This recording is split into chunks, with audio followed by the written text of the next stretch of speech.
What you will see is primarily the Shakespeare text, which is written as a poem. It's not a play. But you will also see pieces of Chaucer, St. Augustine's City of God, and pieces of the libretto. And we're very lucky to have two actors, Gregory Woodell and Katie DeBuis, to read this today. So please welcome them to the stage. Shakespeare, The Argument. Lucius Tarquinius, for his excessive pride, surnamed Superbus, went accompanied with his sons and other noblemen to Rome to besiege Ardea, during which siege the principal men of the army, meeting at the tent of his son, Sextus Tarquinius, in their discourses after supper, every one commended the virtues of his own wife, among whom Calatinus extolled the incomparable chastity of his wife, Lucretia. In that pleasant humor they posted to Rome, and intending, by their secret and sudden arrival, to make trial of that which everyone avouched. Only Calatinus finds his wife, though it were late in the night, spinning amongst her maids. The other ladies were all found dancing and reveling, or in several disports. Whereupon the nobleman yielded Calatinus the victory, and his wife the fame. At that time, Sextus Tarquinius, being inflamed with Lucretia's beauty, yet smothering his passions for the present, departing with the rest back to camp, from whence he shortly after privily withdrew himself. Benjamin Britten and Ronald Duncan, the libretto. Tarquinius doesn't wait for his servant to wake or his groom to settle. He snatches the bridle and, forcing the iron bit through the beast's bared white teeth, runs him out of the stable, mounts without curb or saddle the stallion's short, straight back, and with heel and with knees clicks his tongue, flicks his whip, throws the brute into mad gallop. Impetuous the powered flanks, and reckless the rider. Now the prince and Arab steed bend as one, for both are speed. Here the hooves punish the earth, muscles strain, tendons taut, tail head high, head thrust back, all's compact, nothing slack. See, the horse takes the bit between his teeth. Now no rein can impede or stop him, yet the prince still whips him. Now who rides? Who's ridden? Tarquinius the stallion, or the beast Tarquinius? In both, blood furious with desire impetuous, burns for its quietus, with speed aflame through sweat and dust, the arrow flies straight as lust. But here they cannot cross. Turn back, Tarquinius. Do not tempt the Tiber. Don't try to swim the river. Stallion rears, hooves paw the stars. The prince desires, so he dares. Now stallion and rider wake the sleep of water, disturbing its cool dream with hot flank and shoulder. Tarquinius knows no fear. He is across. He's heading here. Lucretia. Shakespeare. Tarquinius is on his way to Lucretia's bedchamber. He speaks to himself. As from this cold flint I enforced this fire, so Lucrece must I force to my desire. Fair torch, burn out thy light, and lend it not to darken her, whose light excelleth thine. And die, unhallowed thoughts, before you blot with your uncleanness that which is divine. Offer pure incense to so pure a shrine. Let fair humanity abhor the deed that spots and stains love's modest snow-white weed. Oh, shame to knighthood and to shining arms! Oh, foul dishonor to my household's grave! Oh, impious act, including all foul harms! A martial man to be soft fancy's slave? True valor still a true respect should have, then my digression is so vile, so base, that it will live engraven in my face. Yea, though I die, the scandal will survive and be an eyesore in my golden coat. Some loathsome dash the herald will contrive to cipher me how fondly I did dote, that my posterity, shamed with the note, shall curse my bones, and hold it for no sin to wish that I their father had not been.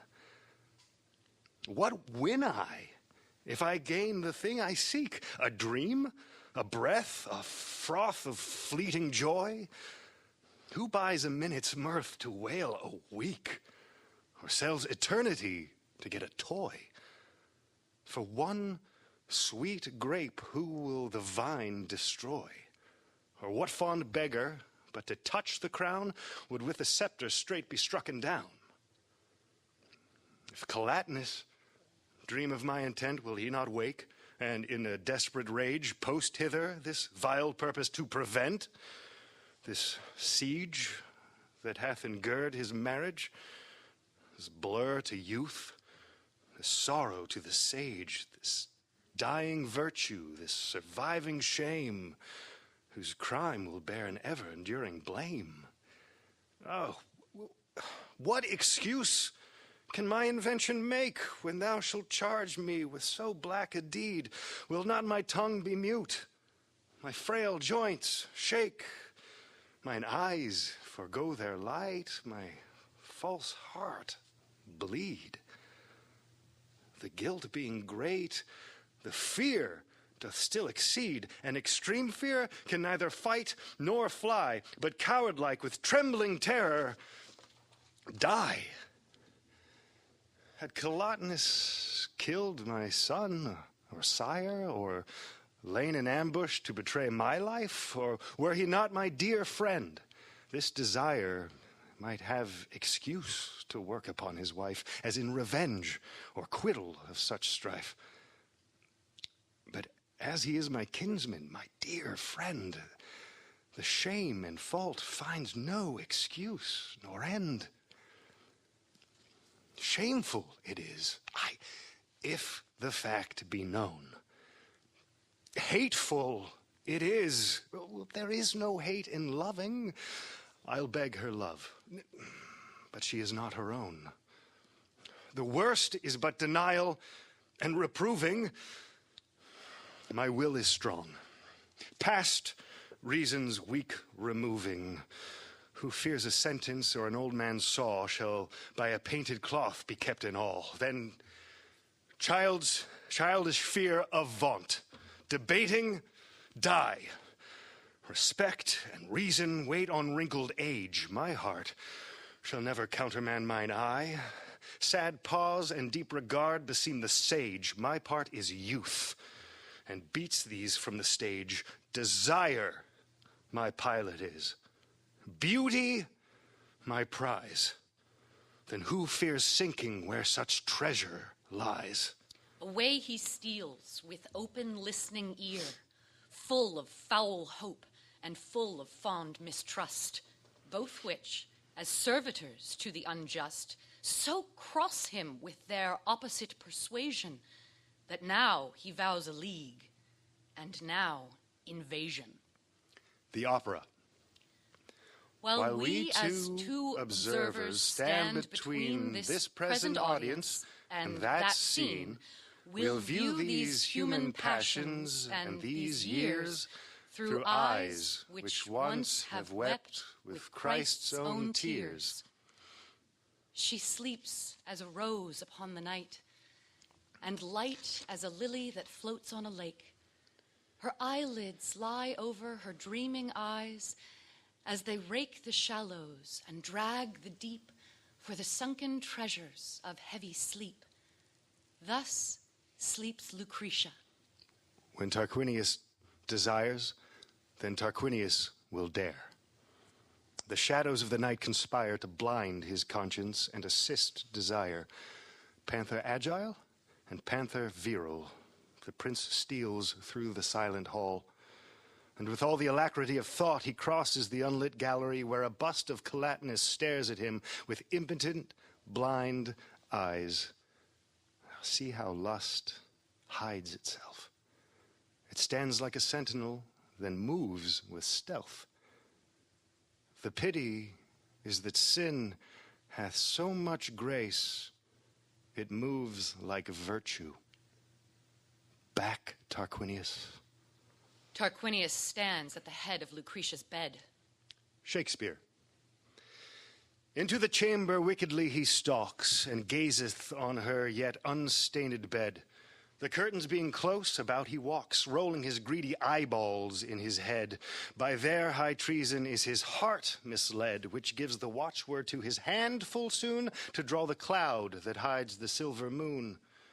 Her lily hand, her rosy cheek lies under, cozening the pillow of a lawful kiss, who therefore angry seems to part in sunder, swelling on either side to want his bliss, between whose hills her head entombed is, where like a virtuous monument she lies, to be admired of lewd, unhallowed eyes. Without the bed her other fair hand was, on the green coverlet, whose perfect white showed like an April daisy on the grass, with pearly sweat resembling dew of night. Her eyes, like marigolds, had sheathed their light, and canopied in darkness sweetly lay, till they might open to adorn the day. Her hair, like golden threads, played with her breath. Oh, modest wantons, wanton modesty, showing life's triumph in the map of death, and death's dim look in life's mortality. Each in her sleep themselves so beautify, as if between them twain there were no strife, but that in life lived in death, and death in life. Her breasts, like ivory globes circled with blue, a pair of maiden worlds unconquered, save of their lord no bearing yoke they knew, and him by oath they truly honored. These worlds in Tarquin new ambition bred, who like a foul usurper went about from this fair throne to heave the owner out. As the grim lion fawneth o'er his prey, sharp hunger by the conquest satisfied, so o'er this sleeping soul doth Tarquin stay, his rage of lust by gazing qualified, slacked, not suppressed. For standing by her side, his eye, which late this mutiny restrains, unto a greater uproar tempts his veins. And they, like straggling slaves for pillage fighting, obdurate vassals fell exploits effecting, in bloody death and ravishment delighting, nor children's tears nor mothers' groans respecting, swell in their pride, the onset still expecting.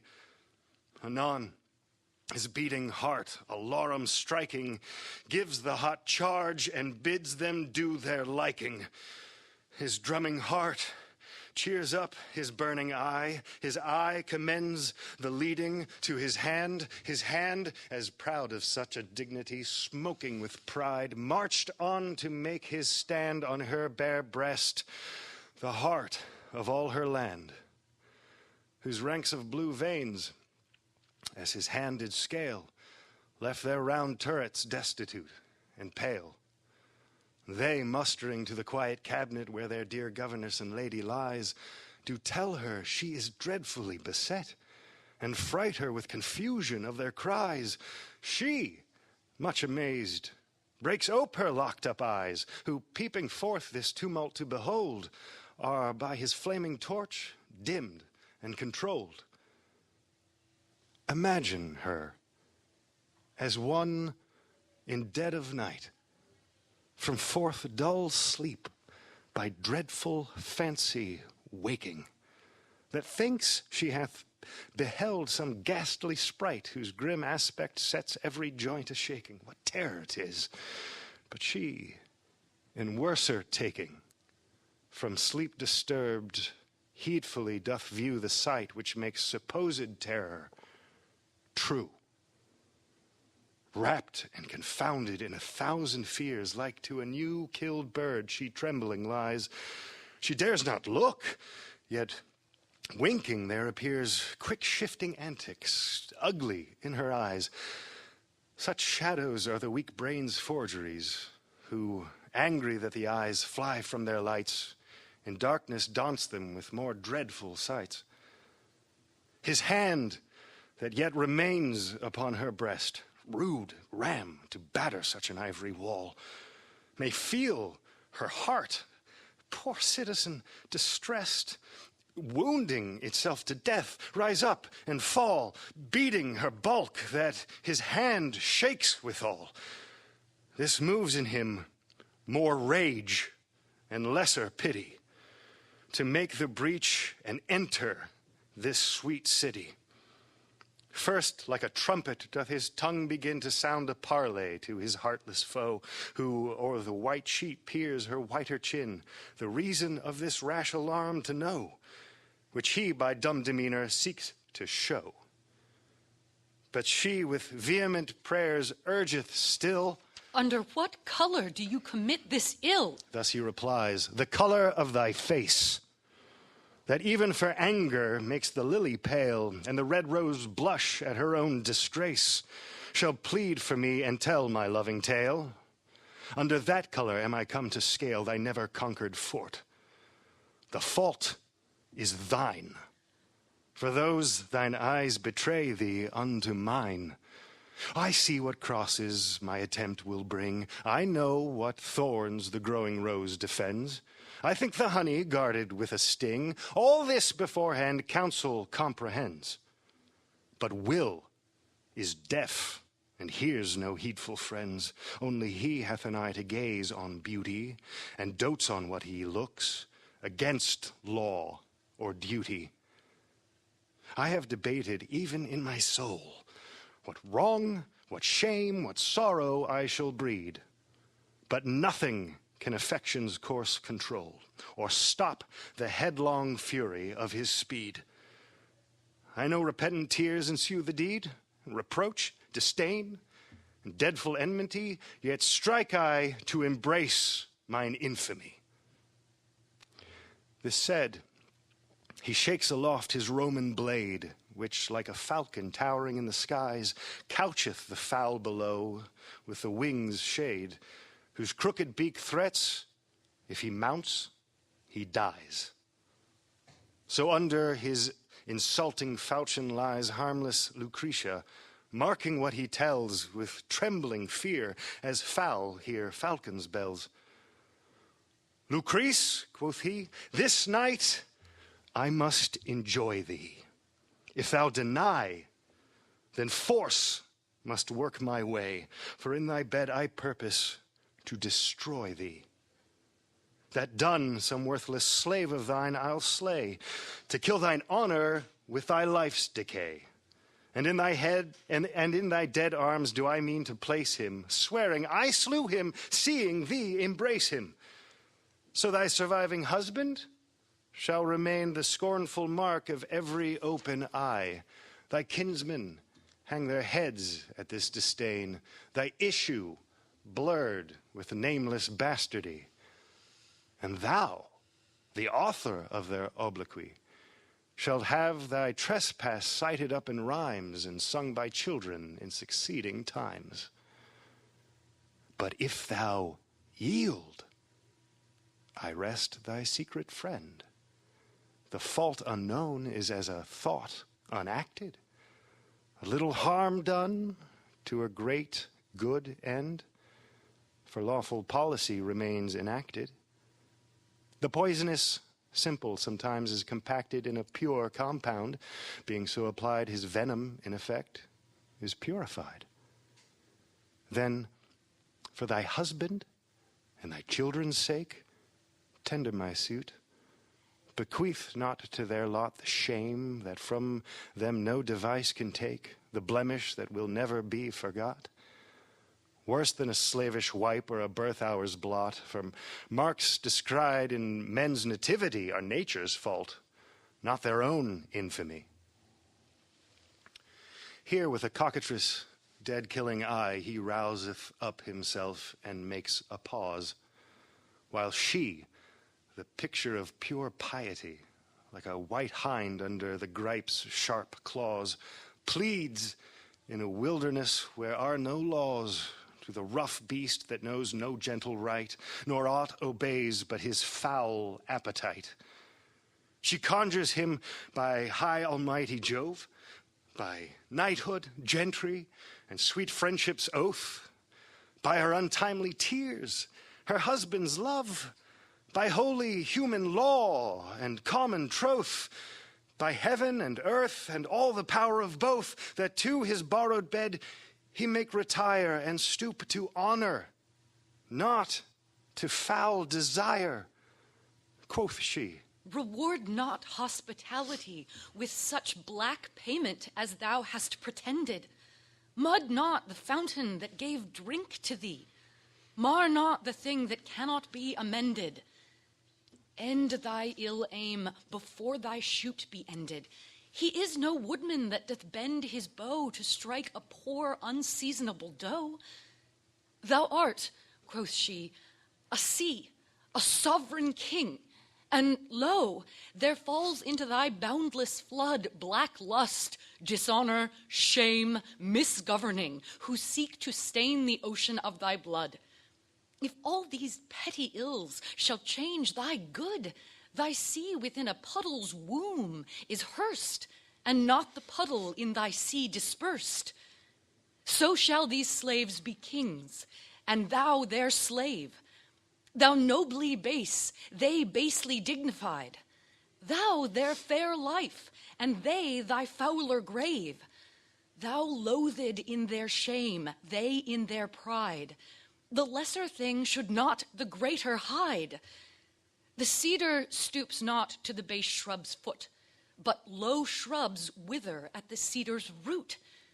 So let thy thoughts, low vassals to thy state. No more, quoth he, by heaven, I will not hear thee.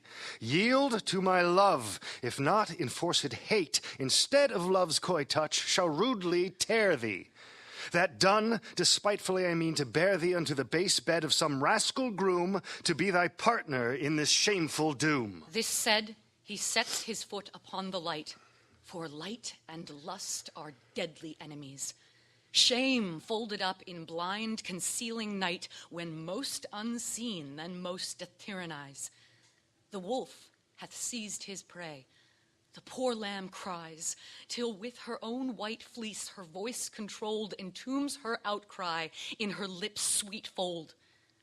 For with the nightly linen that she wears, he pens her piteous clamors in her head, cooling his hot face in the chastest tears that ever modest eyes with sorrow shed.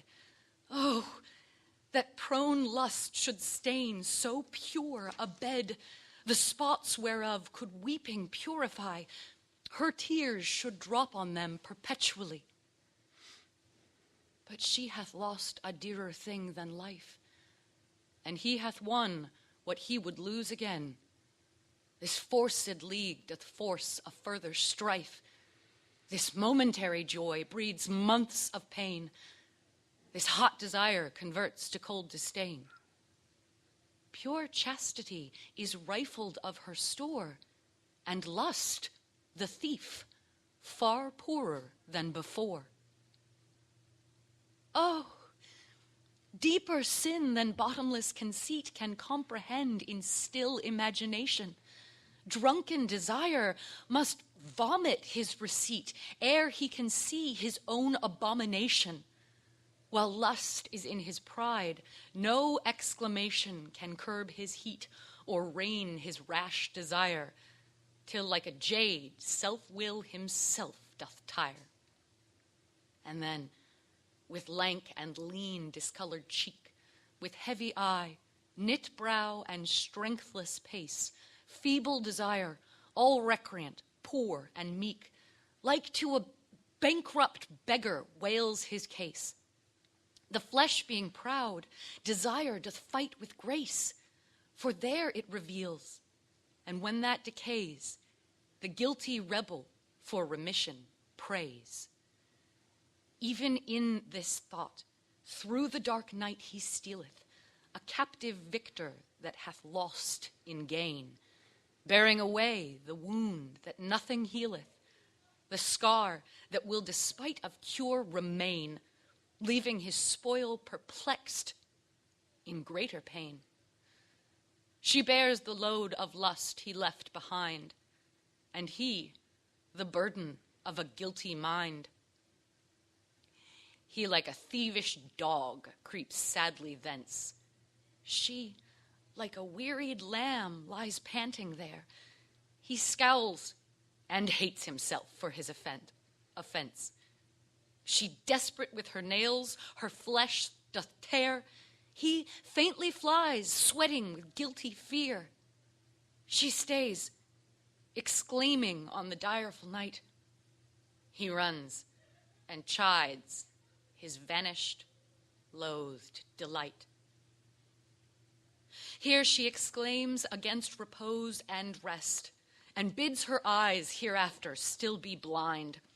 She wakes her heart by beating on her breast, and bids it leap from thence, where it may find some purer chest to close so pure a mind.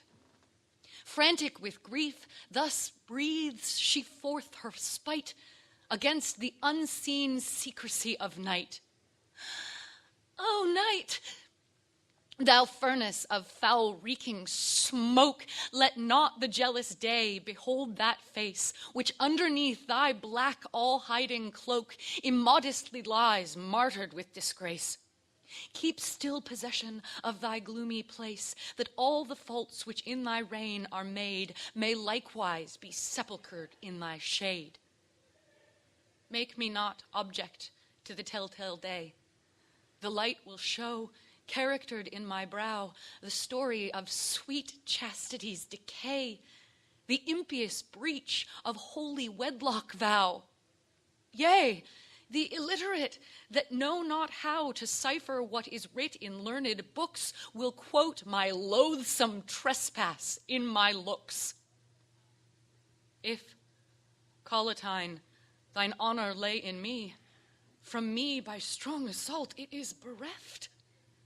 My honey lost, and I, a drone-like bee, have no perfection of my summer left, but robbed and ransacked by injurious theft. In thy weak hive a wandering wasp hath crept, and sucked the honey which thy chaste bee kept.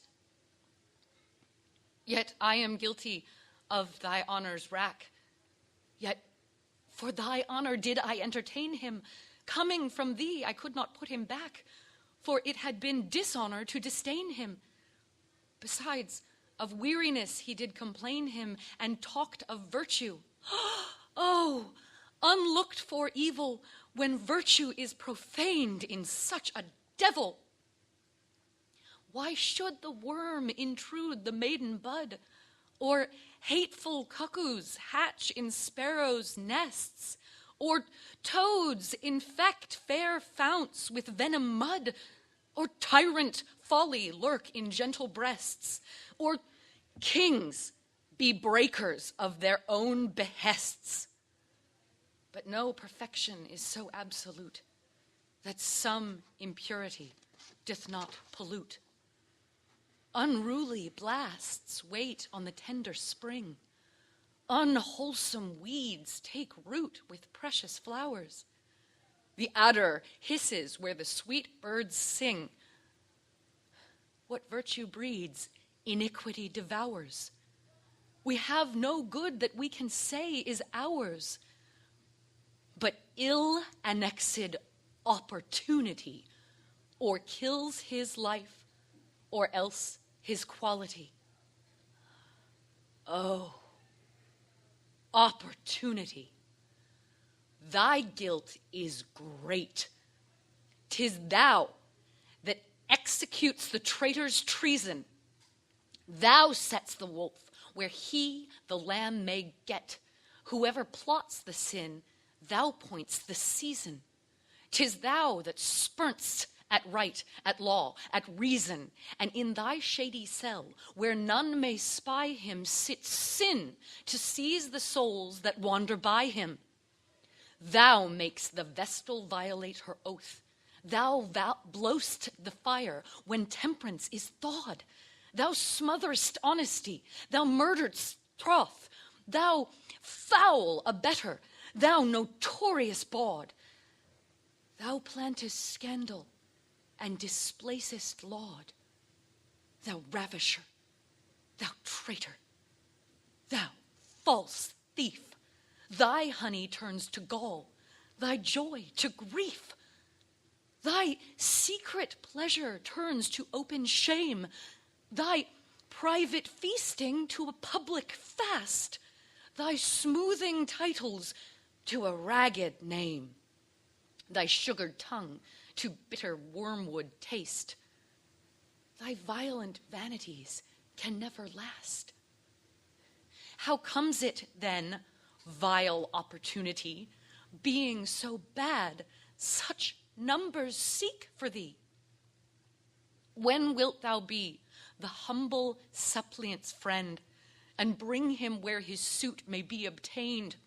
When will thou sort an hour great strifes to end, or free that soul which wretchedness hath chained? Give physic to the sick, ease to the pained, the poor, lame, blind, halt, creep, cry out for thee, but they ne'er meet with opportunity. The patient dies while the physician sleeps. The orphan pines while the oppressor feeds. Justice is feasting while the widow weeps. Advice is sporting while infection breeds. Thou grants no time for charitable deeds. Wrath, envy, treason, rape, and murder's rages. Thy heinous hours wait on them as their pages. When truth and virtue have to do with thee, 1,000 crosses keep them from thy aid. They buy thy help, but sin ne'er gives a fee. He gratis comes, and thou art well apaid, as well to hear as grant what he hath said. My Collatine would else have come to me when Tarquin did, but he was stayed by thee. Guilty thou art of murder and of theft, guilty of perjury and subornation, guilty of treason, forgery, and shift, guilty of incest, that abomination, an accessory by thine inclination to all sins past and all that are to come, from the creation to the general doom. Misshapen time, copsemate of ugly night, swift subtle post, carrier of grisly care, eater of youth, false slave to false delight, base wretch of woes, sin's packhorse, virtue's snare, thou nursest all, and murderest all that are. Oh, hear me then, injurious shifting time, be guilty of my death, since of my crime. Why hath thy servant, opportunity, betrayed the hours thou gavest me to repose, cancelled my fortunes, and enchained me to endless date of never-ending woes?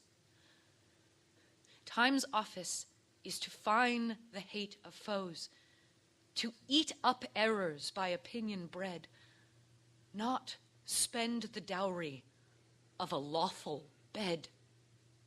Time's glory is to calm contending kings, to unmask falsehood and bring truth to light, to stamp the seal of time in aged things, to wake the morn and sentinel the night, to wrong the wronger till he render right, to ruinate proud buildings with thy hours, and smear with dust their glittering golden towers. to show the Bedlam daughters of her daughter, to make the child a man, the man a child, to slay the tiger that doth live by slaughter, to tame the unicorn and lion wild, to mock the subtle in themselves beguiled, to cheer the plowman with increaseful crops, and waste huge stones with little water drops. Thou ceaseless lackey to eternity, with some mischance cross Tarquin in his flight, devise extremes beyond extremity to make him curse this cursed crimeful night. Let ghastly shadows his lewd eyes affright, and the dire thought of his committed evil shape every bush a hideous, shapeless devil. Disturb his hours of rest with restless trances. Afflict him in his bed with bedrid groans. Let there bechance him pitiful mischances to make him moan, but pity not his moans. Stone him with hardened hearts, harder than stones, and let mild women to him lose their mildness, wilder to him than tigers in their wildness. Let him have time to tear his curled hair. Let him have time against himself to rave. Let him have time of time's help to despair. Let him have time to live a loathed slave. Let him have time a beggar's orts to crave, and time to see one that by alms doth live, disdain him disdained scraps to give. Out, idle words, servants to shallow fools, unprofitable sounds, weak arbitrators. Busy yourself in skill-contending schools. Debate where leisure serves with dull debaters. To trembling clients be you mediators. For me, I force not argument a straw, since that my case is past the help of law. In vain I rail at opportunity, at time, at Tarquin and uncheerful night. In vain I cavil with mine infamy. In vain I spurn at my confirmed despite. This helpless smoke of words doth me no right. The remedy indeed to do me good is to let forth my foul, defiled blood.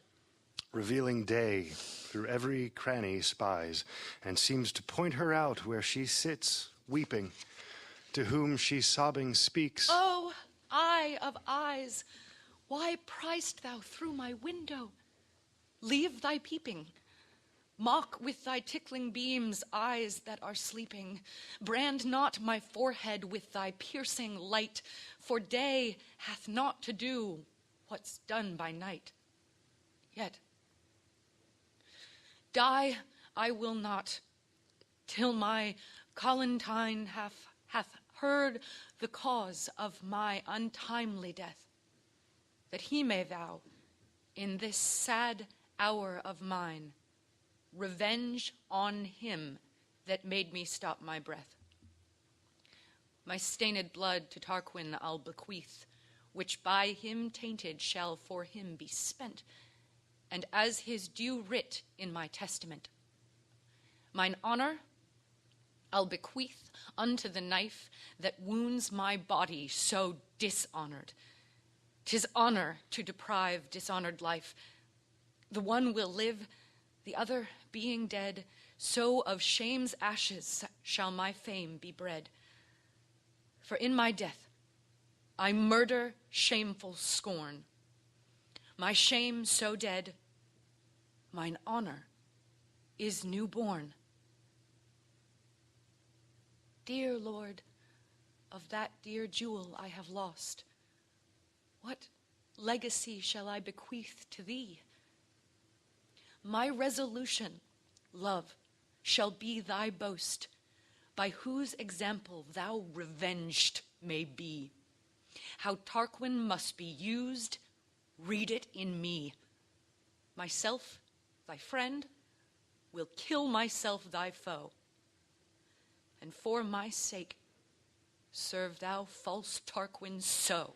This plot of death, when sadly she had laid, and wiped the brinish pearl from her bright eyes, with untuned tongue she hoarsely called her maid, whose swift obedience to her mistress hies, for fleet-winged duty with thought's feathers flies.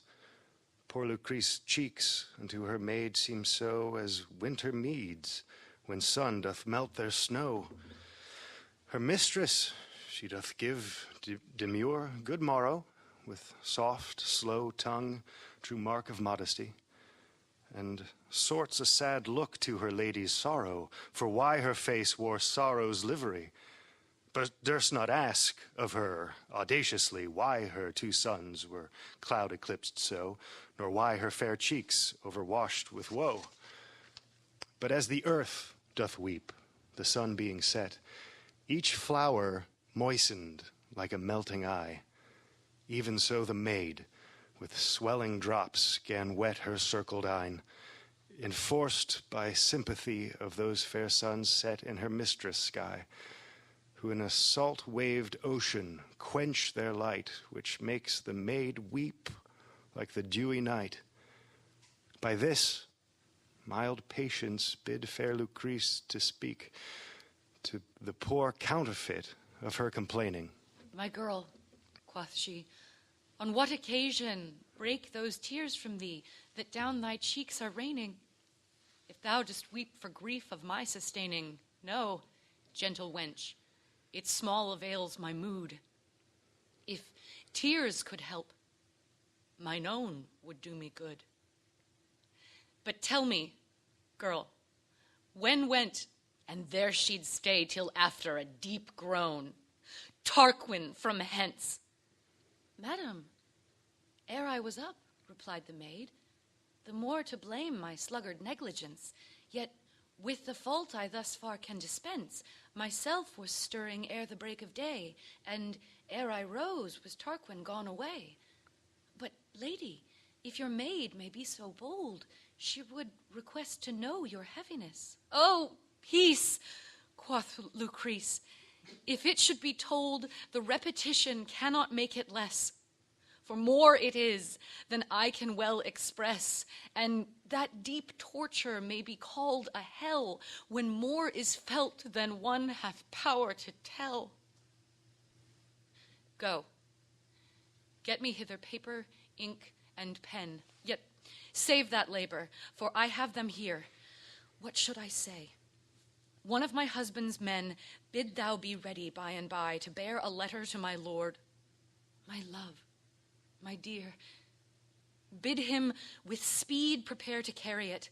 The cause craves haste, and it will soon be writ. Her maid is gone, and she prepares to write, first hovering o'er the paper with her quill, conceit and grief and eager combat fight. What wit sets down is blotted straight with will. This is too curious good, this blunt and ill, much like a press of people at a door, throng her inventions, which shall go before. At last she thus begins. Thou worthy lord of that unworthy wife that greeteth thee, health to thy person. Next, vouchsafe to ford, if ever, love, thy Lucrece thou wilt see, some present speed to come and visit me. So I commend me from our house in grief. My woes are tedious, though my words are brief. Her letter now is sealed, and on it writ, at Ardea to my lord, with more than haste. The post attends, and she delivers it, charging the sour-faced groom to hie as fast as lagging fowls before the northern blast. Speed more than speed, but dull and slow she deems, extremely still urgeth such extremes. But long she thinks till he return again, and yet The duteous vassal scarce is gone. The weary time she cannot entertain, for now 'tis stale to sigh, to weep, to groan. So woe hath wearied woe, moan, tired moan, that she her plaints a little while doth stay, pausing for means to mourn some newer way. Thus ebbs and flows the current of her sorrow, and time doth weary time with her complaining. She looks for night, and then she longs for morrow, and both she thinks too long with her remaining. Short time seems long in sorrow's sharp sustaining. Though woe be heavy, yet it seldom sleeps, and they that watch see time, how slow it creeps. But now the mindful messenger come back, brings home his lord and other company, who finds his Lucrece clad in mourning black, and round about her tear-distained eye blue circles streamed like rainbows in the sky. These water gulls in her dim element foretell new storms to those already spent, which when her sad beholding husband saw, amazedly in her sad face he stares. Her eyes, though sod in tears, looked red and raw, her lively color killed with deadly cares. He hath no power to ask her how she fares. Both stood like old acquaintance in a trance, met far from home, wondering each other's chance. At last he takes her by the bloodless hand and thus begins. What uncouth ill event hath thee befallen, that thou dost trembling stand? Sweet love, what spite hath thy fair color spent? Why art thou thus attired in discontent? Unmask, dear, this moody heaviness, and tell thy grief, that we may give redress. 3 times with sighs she gives her sorrow fire, ere once she can discharge one word of woe. At length addressed to answer his desire, she modestly prepares to let them know her honor is ta'en prisoner by the foe, while Collatine and his consorted lords with sad attention long to hear her words. And now this pale swan in her watery nest begins the sad dirge of her certain ending. The opera. Now there's no sea deep enough to drown my shame. Now there is no earth heavy enough to hide my shame. Now there is no sun strong enough to light this shadow. Now there is no night dark enough to hide this shadow. Dear heart, look into my eyes. Can you not see the shadow? Then turn away, for I must tell, though telling will turn your tender eyes to stone and rake your heart and bring the bones of grief through the rags of sorrow. Last night, Tarquinius ravished me and took his peace from me and tore the fabric of our love. What we had woven, Tarquinius has broken. What I have spoken never can be forgotten. Oh, my love, our love was too rare for life to tolerate or fate forbear from soiling. For me this shame, for you this sorrow. If spirit's not given, there is no need of shame. Lust is all taking. In that, there's shame. What Tarquinius has taken can be forgotten. What Lucretia has given can be forgiven. Even great love's too frail to bear the weight of shadows. She stabs herself. Now I'll be forever chaste, with only death to ravish me. See how my wanton blood washes my shame away. She dies. Shakespeare. Stone still, astonished with this deadly deed stood Collatine and all his lordly crew, till Lucretia's father, that beholds her bleed, himself on her self-slaughtered body threw. And from the purple fountain Brutus drew the murderous knife, and as it left the place, her blood in poor revenge held it in chase. Bubbling from her breast, it doth divide in two slow rivers, that the crimson blood circles her body in on every side, who, like a late sacked island, vastly stood, bare and unpeopled in this fearful flood. Some of her blood, still pure and red, remained, and some looked black, and that false Tarquin stained. Daughter, dear daughter, old Lucretius cries, that life was mine which thou hast here deprived, if in the child the father's image lies.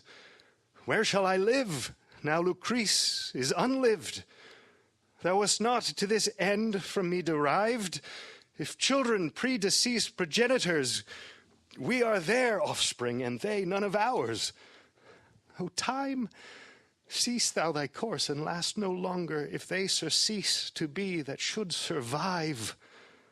Shall rotten death make conquest of the stronger, and leave the faltering feeble souls alive? The old bees die, the young possess their hive. Then live, sweet Lucrece, live again, and see thy father die, and not thy father thee. By this starts Collatine as from a dream, and bids Lucretius give his sorrow place. And then in key-cold Lucretia's blood stream he falls, and bathes the pale fear in his face, and counterfeits to die with her a space, till manly shame bids him possess her breath, and live to be revenged on her death. The deep vexation of his inward soul hath served a dumb arrest upon his tongue, who, mad that sorrow should his use control, and keep him from heart-easing words so long, begins to talk. But through his lips do throng weak words so thick, come in his poor heart's aid, that no man could distinguish what he said. Yet sometime Tarquin was pronounced plain, but through his teeth, as if the name he tore. This windy tempest, till it blow up rain, held back his sorrow's tide to make it more. At last it rains, and busy winds give o'er. Then son and father weep with equal strife. Who should weep most? For daughter or for wife? The opera. Junius goes towards the window and addresses the crowd below. Romans, arise. See what the Etruscans have done. Here lies the chaste Lucretia dead, and by Tarquinius ravished. Now let her body be borne through our city. Destroyed by beauty, their throne will fall. I will rule. How is it possible that she, being so pure, should die? How is it possible that we, grieving for her, should live? So brief is beauty. Is this it all? It is all. It is all. St. Augustine, City of God, published 426 AD. Book 1, Chapter 19. Of Lucretia, who put an end to her life because of the outrage done her. This, then, is our position, and it seems sufficiently lucid. We maintain that when a woman is violated while her soul admits no consent to the iniquity, but remains inviolably chaste, the sin is not hers, but his who violates her. Chaucer, The Legend of Good Women. I tell it because in love she was so true, nor of her own will did she change her for new. And for the constant heart, true and kind, that men may ever in such women find, where they set their heart, there does it dwell. For Christ himself tells, as I know well, that in Israel throughout all the land, so great a faith could no man command as is in woman. And this is no deceit. And as for men, see what tyranny they commit. Test them as you must. The truest is too brittle for your trust. The opera. Since time commended, or life began, great love has been defiled by fate or man. Now with worn words and these brief notes, we try to harness song to human tragedy. The end.